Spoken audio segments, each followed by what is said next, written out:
the Home Depot in Fort Collins. We're going to go inside here in a second. Does need a clean out. That's all concrete. The motor sounds fine. So this is a pump and motor coupler. So we're going to see what's going on. It's good. Wow. It sounds terrible. Oh boy.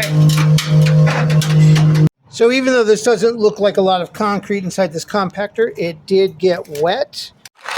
Plenty of spots here where the hardened concrete is one.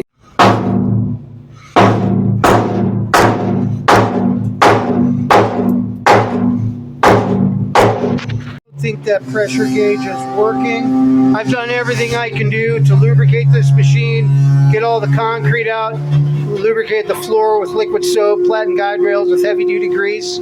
I can't get the sound to go away. It's a pretty worn out machine.